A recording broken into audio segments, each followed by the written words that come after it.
and welcome to My Point of View. I am your fat and opinionated host, and I know that I've been covering other stories on this channel as well, but don't get me wrong, I have still been looking into this Bryan Kohberger case.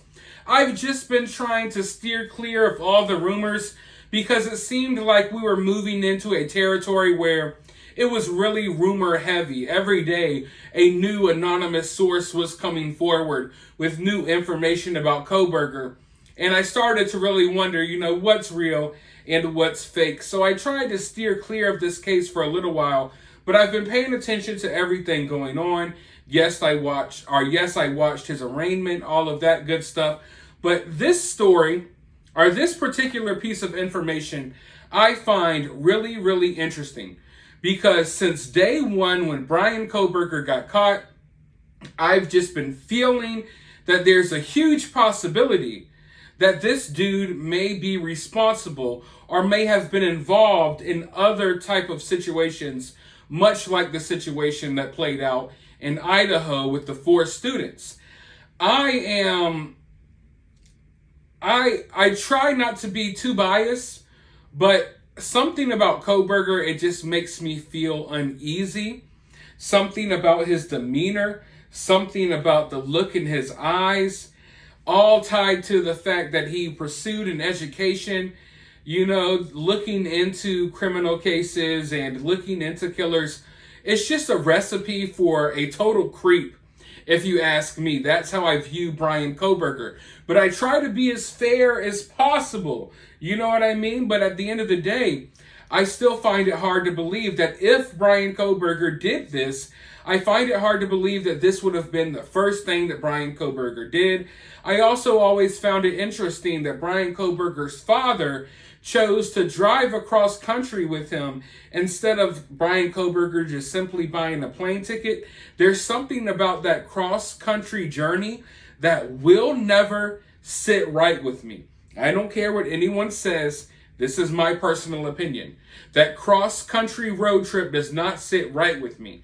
I'm not here to say that Bryan Kohberger's parents knew that Bryan Kohberger was wrapped up in some pretty nasty stuff, but I do believe there was a different motive behind why Bryan chose to drive his car all the way across country instead of getting a plane ticket. And I really want to know what the excuse was that his dad had to do this trip with him. I just find it all really odd. But now we are finding out that the parents of Bryan Kohberger have been subpoenaed to testify before a Monroe County, Pennsylvania investigative grand jury. Kohberger's father is expected to testify before the impaneled grand jury in a sealed proceeding in Pennsylvania on Thursday.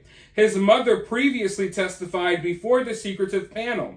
The parents of the man indicted for the killings of 4 University of Idaho students were subpoenaed in the Pennsylvania jurisdiction where they live and where Bryan Kohberger was arrested last December.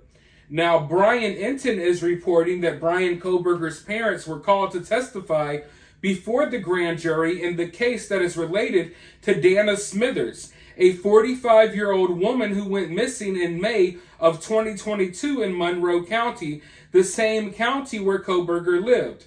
A source close to the case says Kohberger has a solid alibi and is likely not connected to Smithers' disappearance, but the grand jury has not concluded their proceedings and the investigation is ongoing.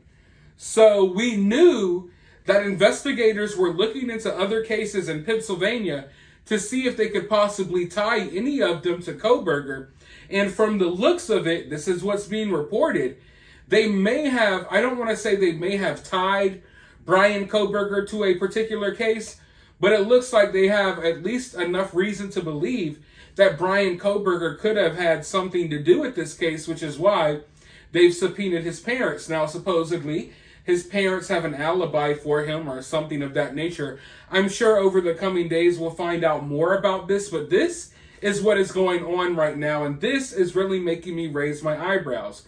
Like I said, you can call it a personal bias or whatever. I understand it's innocent until proven guilty. All I'm saying is if Bryan Kohberger is responsible for what happened to those kids in Idaho, I would not put anything past him. And I find it hard to believe, I know it's happened before, but I find it hard to believe that that would be Bryan Kohberger's first strike. You know what I mean? And I've always wondered, I understand that Bryan Kohberger was in pursuit of an education, but why did he decide to go to college all the way across country? Couldn't he have gone to college somewhere closer to home? There's a lot of questions that I've been asking and wondering about. And I'm not so sure about his family. I don't think that they're necessarily some evil family with a lot of hidden secrets about Bryan. But at the same time, I really question a little bit about that whole dynamic, especially because of that road trip. I will never get over that road trip. It doesn't make sense. Financially, it doesn't make sense. As far as convenience goes, it doesn't make sense. It just seems like something that would be really out of the way to do, unless there was a certain motive behind it. Now, as far as this case goes, I don't want to sit here and say, yeah, I hope Bryan Kohberger's connected to the case. I hope the family of that woman find some closure. And if that closure comes from them connecting Bryan Kohberger to the case, then so be it. But I don't know. From the looks of it, there may be an alibi here. This may be a big nothing burger, no pun intended. But at the very least, we know that they are putting in work. This makes me feel a little more comfortable and a little more confident that they're really doing their job, because once they arrested Kohberger, I didn't want the job to end there, because this is the type of guy and this is the type of crime, or allegedly this is the type of guy that I think deserves a thorough investigation into their past to see if you could connect them to anything else. Because the crime that he allegedly committed was so heinous, it's just really hard to believe that he wouldn't have done something like that to other people. And if this was the first time that Kohberger struck out and did something like this allegedly, then why? What drove you to this point? I'm curious to know. But let me know your thoughts about all of this in the comments below while you're down there. Hit that thumbs up, hit that subscribe, ring that notification bell, and I'll talk to you all in the next video.